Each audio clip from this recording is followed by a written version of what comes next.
Ce journal vous est offert par la Cadeco, votre banque de famille.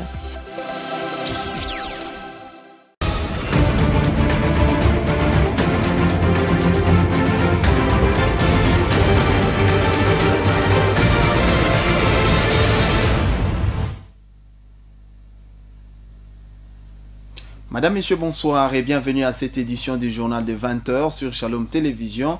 À la une de l'actualité, le gouvernement congolais annonce au cours du Conseil des ministres la reconquête de plusieurs localités stratégiques à l'est de la République démocratique du Congo.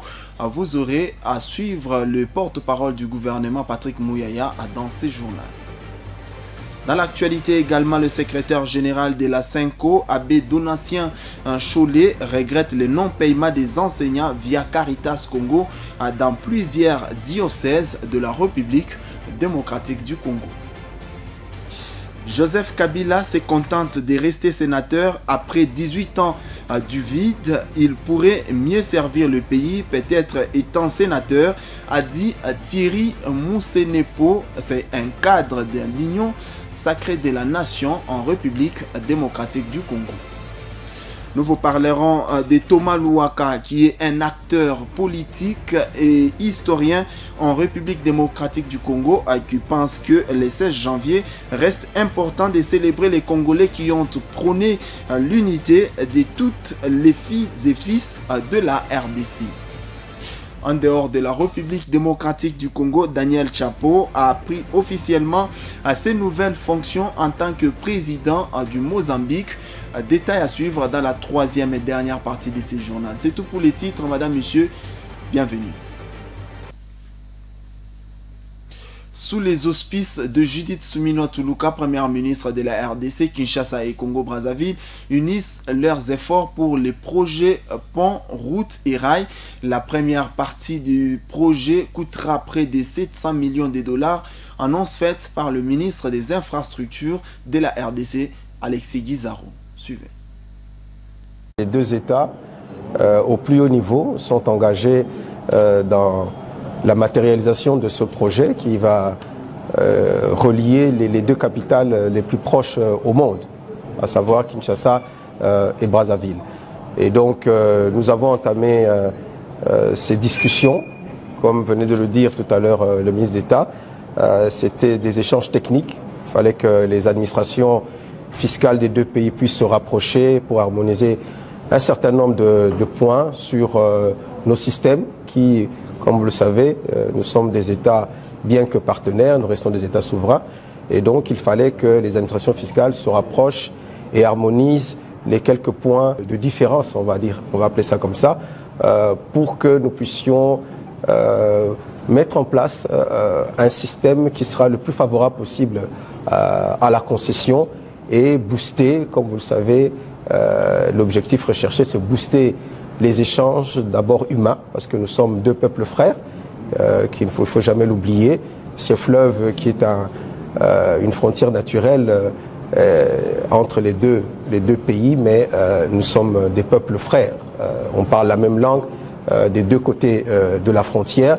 Donc il s'agit là de booster les échanges humains, mais aussi les échanges économiques, parce que l'Afrique a tout à gagner à être interconnectée et ainsi à booster les échanges économiques pour le plus grand bien de nos populations. Aujourd'hui, les évaluations techniques qui ont été faites, les études portent la hauteur du projet autour de 700 millions de dollars. Mais il faut bien savoir qu'il s'agit ici d'une première étape, parce que c'est un projet qui est appelé à évoluer, parce qu'il y a des projets qui vont venir s'arrimer à ce projet principal. On parle aujourd'hui de l'aspect ferroviaire aussi qui sera à un moment donné pris en compte. Donc à ce stade, on peut parler d'un budget d'autour de 700 millions de dollars américains.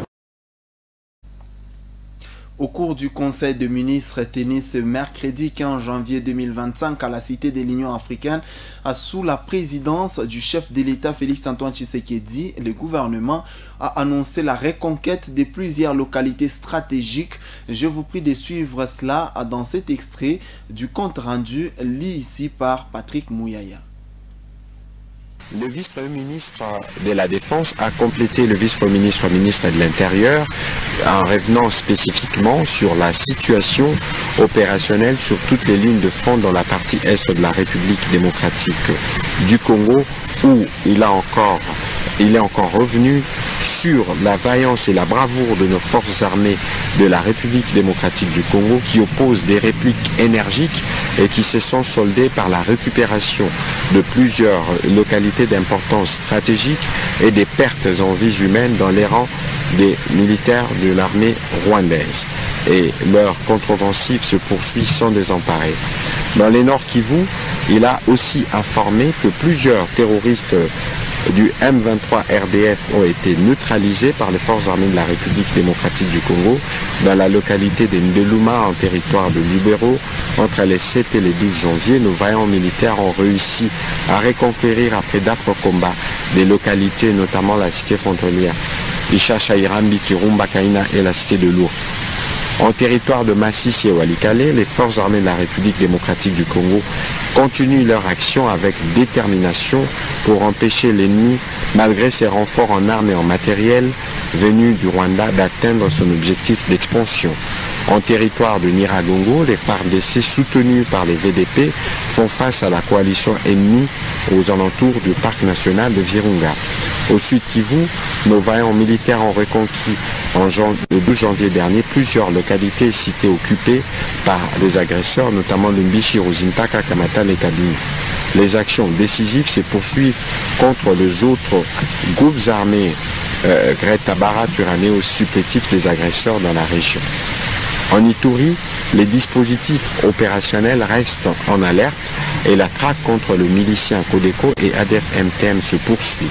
Dans la partie ouest, les actions militaires se poursuivent dans le cadre de l'opération Gemba pour mettre fin à l'activisme des Mobondo dans les triangles Congo central, Kinshasa, Grand Bandundu.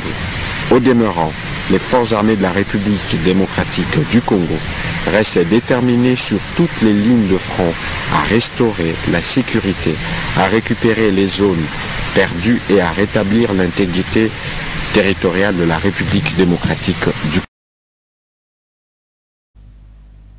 Dans le même chapitre, un séminaire sera organisé à l'intention des membres du gouvernement pour une compréhension commune de l'arrêté interministériel portant manuel révisé à titre transitoire des procédures et des circuits de la dépendance en République démocratique du Congo. C'était toujours lors de ces conseils de ministres, encore une fois de plus, Patrick Mouyaya.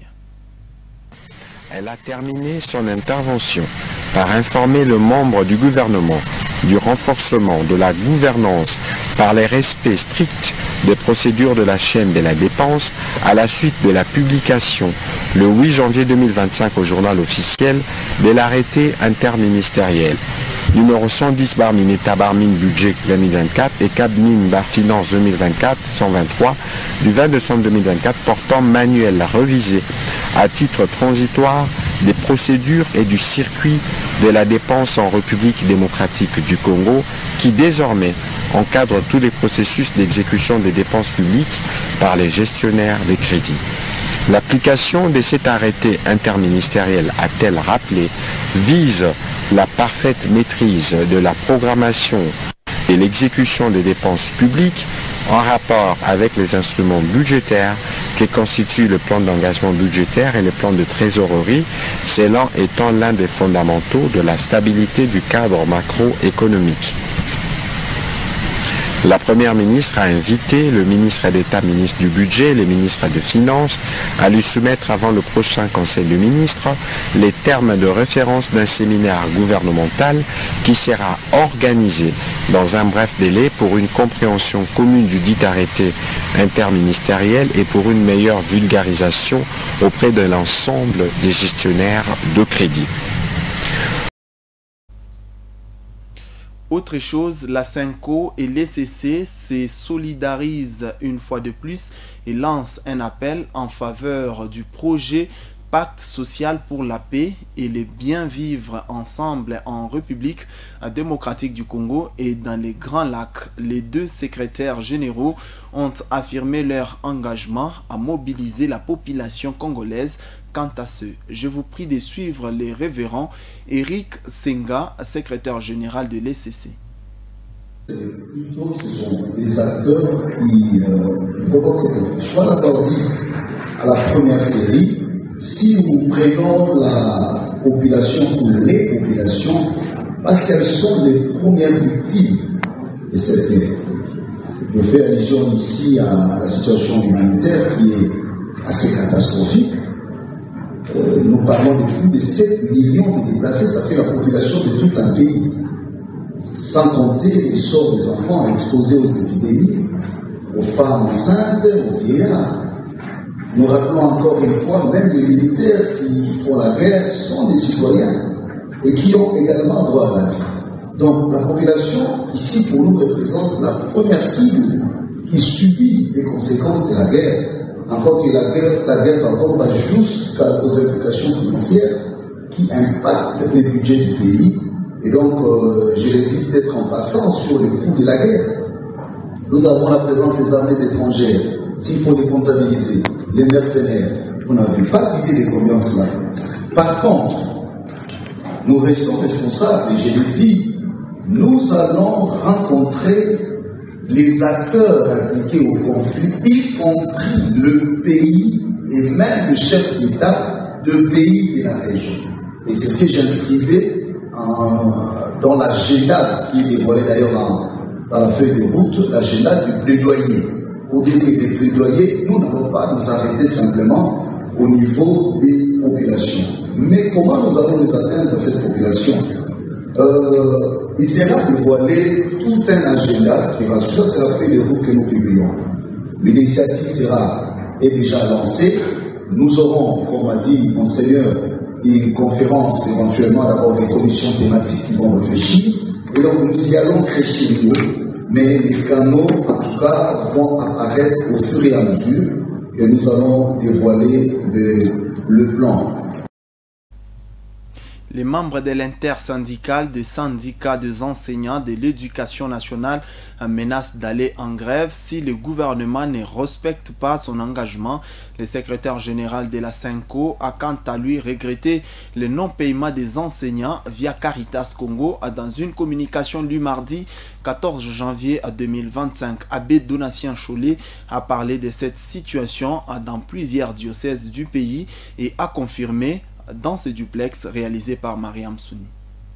C'est au niveau du gouvernement naturellement parce que le gouvernement paye à l'effort l'argent pour les enseignants sans payer les frais bancaires. Et quand l'argent arrive à la banque retient automatiquement les frais bancaires et ça fait un déficit par rapport à l'argent que les enseignants doivent recevoir. Et dernièrement, dans certaines villes, la Caritas était pointée du doigt dans sa lourdeur et même dans les erreurs dans les opérations de paye. Ben, je ne sais pas à quoi vous faites allusion, mais s'il faut parler en termes de délestage, c'est le gouvernement. Mais il faut être précis pour que je sache de quoi il a été question. Sinon, dans la majorité des cas, Caritas, dès qu'il reçoit l'argent, il n'a pas de raison pour traîner. Si la Caritas ne se déploie pas, ça signifie qu'il n'a pas encore l'argent. Maintenant, Monseigneur, c'est quoi la solution pour éradiquer à ces problèmes de délestage?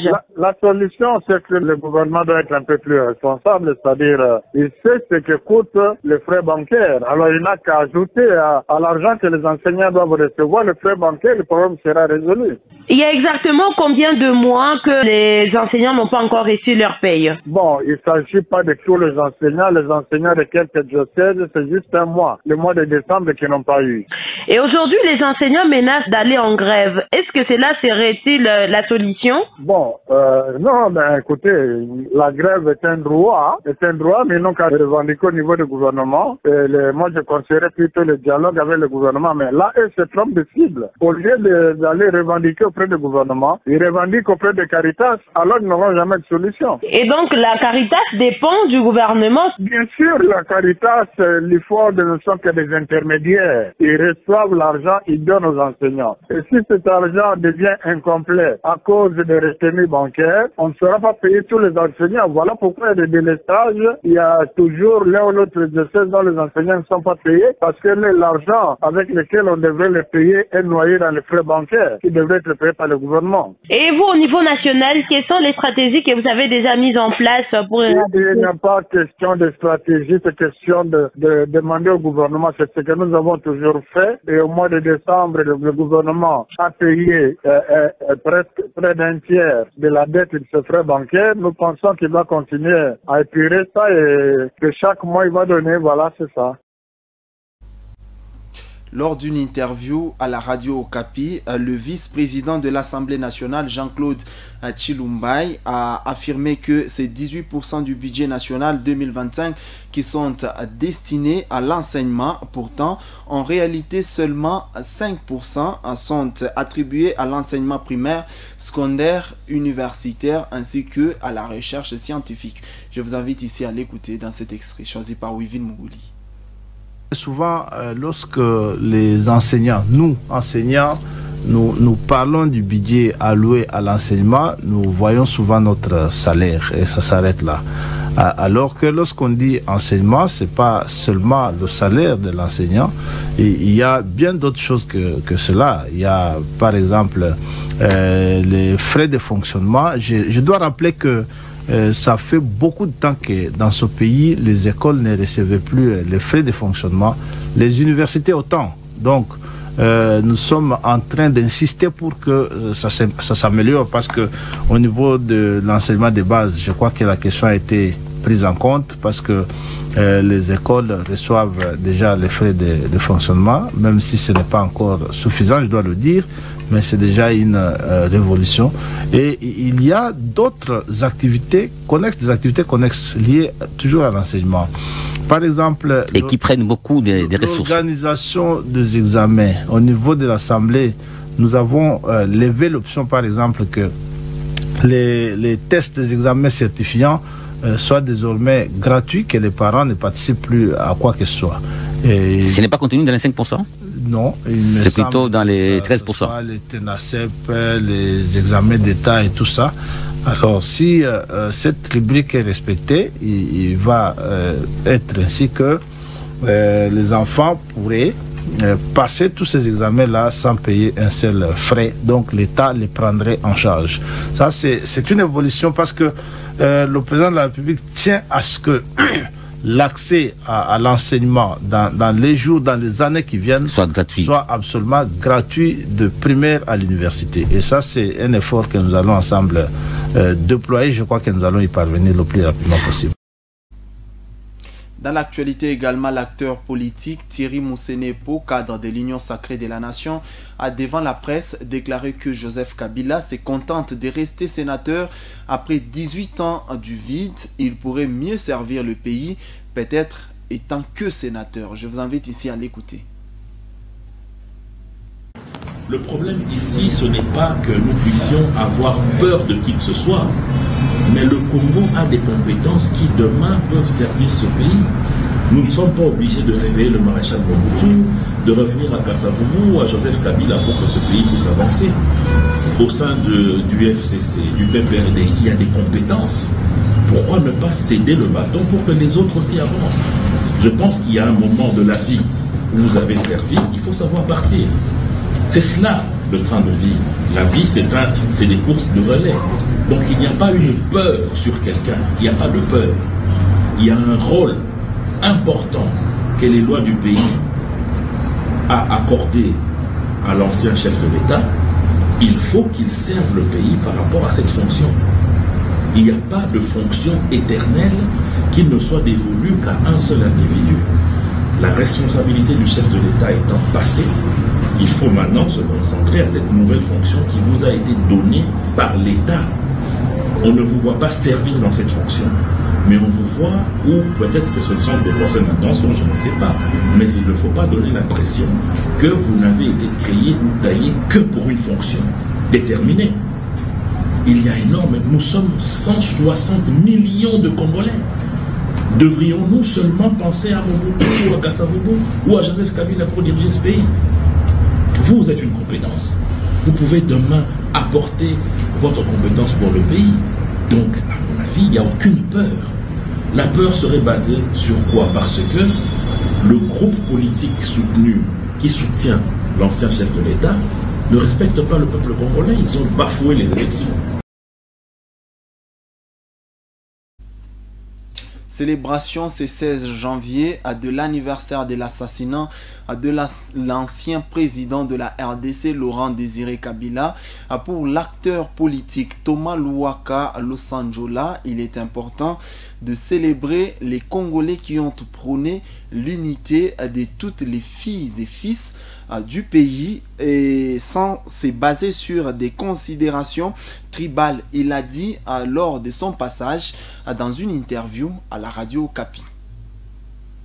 Au Congo, il y a deux courants politiques. Le courant nationaliste, ceux qui croient que le Congo est devenu une nation, une seule communauté, et ceux qui pensent encore que le Congo, c'est juste un conglomérat de tribus. Donc, Lumumba et Laurent Désiré Kabila font partie du courant nationaliste. C'est pour ça que nous devons les encourager ou bien les honorer, parce que c'est grâce à eux qu'aujourd'hui le Congo est seul pays. Avant Lumumba, les gens souhaitaient éclater le Congo, la balkanisation.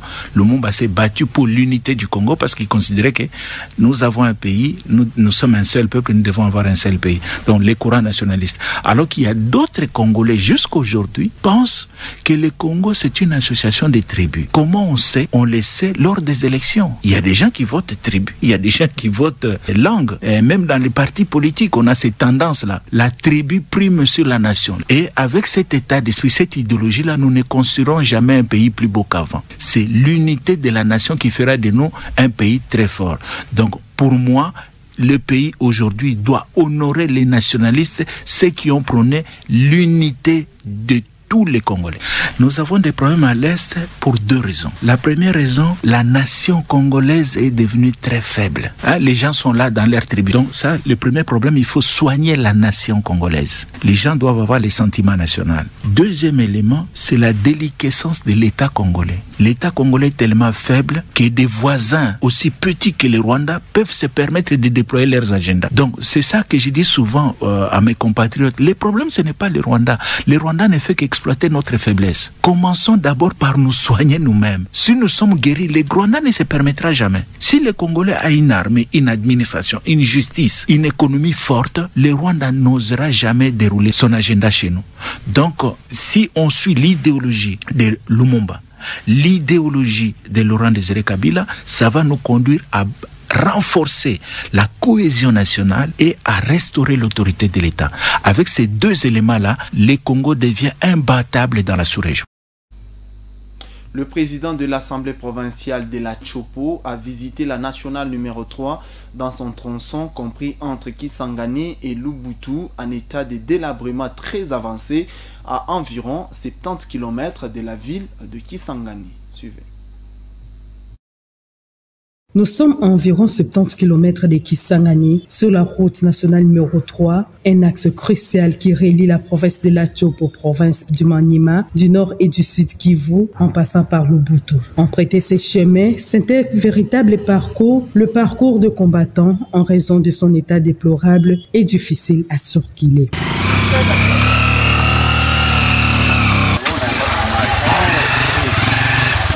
En vacances parlementaires, l'élu de la Chopo, Mathéos Kangalondimo, a visité non seulement cette route pour évaluer la situation, mais également a profité de cette occasion pour rencontrer les agents commis aux entrées de la province et les interpeller sur les mots d'ordre du garant de la nation prônant la cohabitation pacifique et la paix. Moi, je me rappelle, il y a des barrières dans des pays où vous passez, il y a une seule personne à la barrière. Et il y a des barrières où vous ne trouvez personne. Vous-même, vous savez que vous devez payer. Vous allez faire entrer votre carte, ça coupe automatiquement, et puis la barrière s'ouvre dessus. Là où il y a un agent, c'est un seul agent, j'ai dit un. Lors de son retour, à seulement 17 km de Kisangani, Mathéos Kanga a été confronté à un obstacle de taille. 2 camions embourbés bloquaient les passages. Face à cette situation, il a souligné l'importance vitale de cette route pour les échanges et le développement économique de la région. La route est vraiment dans un état de délabrement très avancé.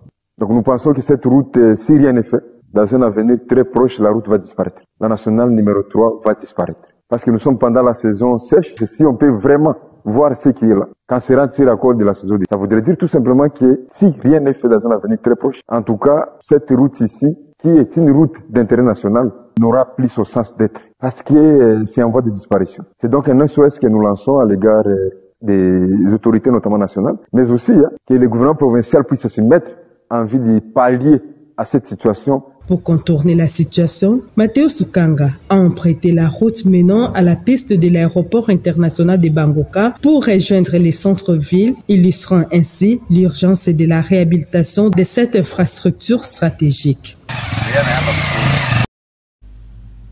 Madame Michel, la page des sports, c'est tout juste après cette transition.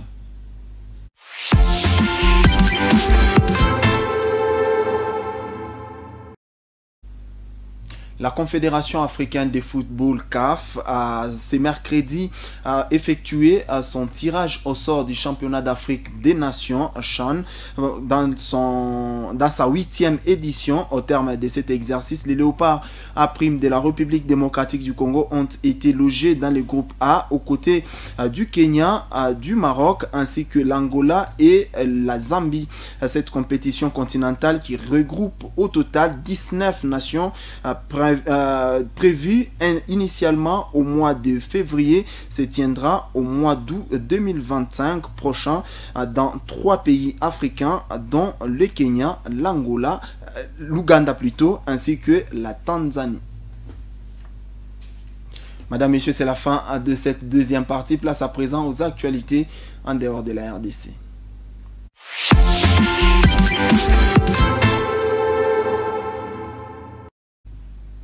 Comme annoncé au titre, Daniel Chapo prend ses fonctions en tant que président de la République du côté du Mozambique. C'était ce mercredi 15 janvier 2025. France 24.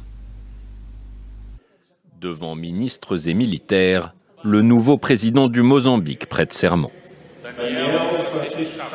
Élu en octobre à l'issue d'un scrutin controversé, Daniel Chapo espère aujourd'hui rassembler un pays profondément divisé et affirme vouloir placer le peuple au centre de toutes ses décisions.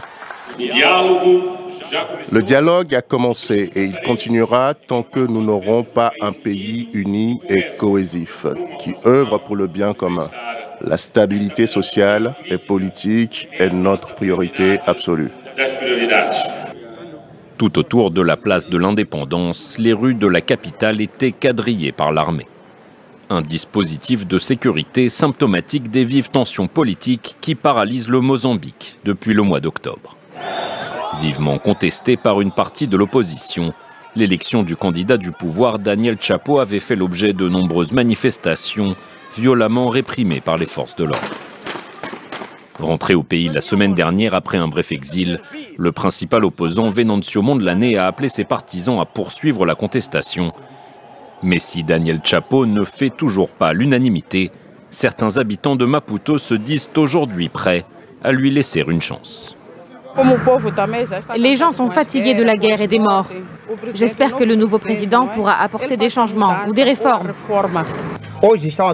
Aujourd'hui, il prête serment, mais si les choses ne changent pas, nous continuerons à nous battre. Daniel Chapo, lui, joue la carte de l'apaisement et affirme être prêt à dialoguer avec tout le monde. L'annonce de son gouvernement, attendue dans les prochains jours, permettra de mieux cerner sa stratégie pour mettre fin à la crise. L'Union africaine a salué l'accord conclu entre l'Éthiopie et la Somalie qui rétablit leurs relations diplomatiques après un an de tension. Africa News. L'Union africaine a salué la reprise des relations diplomatiques entre l'Éthiopie et la Somalie, marquée par un accord historique signé après plus d'un an de tensions. Le président somalien Hassan Sheikh Mohamud et le premier ministre éthiopien Abiy Ahmed se sont rencontrés dans la capitale éthiopienne Addis Abeba le 11 janvier. Les discussions facilitées par la Turquie et son président Recep Tayyip Erdogan ont permis de surmonter des différends, notamment autour du port de Berbera, contrôlé par la région séparatiste du Somaliland. Cet accord constitue un tournant majeur pour les deux nations. Il prévoit une représentation diplomatique complète dans les capitales respectives, ainsi qu'un renforcement de la coopération sécuritaire, particulièrement face aux menaces extrémistes. L'Union africaine a souligné mardi l'importance de cette initiative afin de promouvoir le renforcement de la sécurité dans la Corne de l'Afrique. Cet accord, après la médiation turque, témoigne aussi du rôle croissant de la Turquie en Afrique, facilitant des dialogues comme au Soudan en guerre, où Ankara a récemment proposé sa médiation entre le gouvernement et les forces de soutien rapide. Madame, Monsieur, c'est par cette information des Africa News que nous mettons terme à cette édition du journal de 20h sur Shalom Télévision. Merci à toutes et à tous de nous avoir suivis.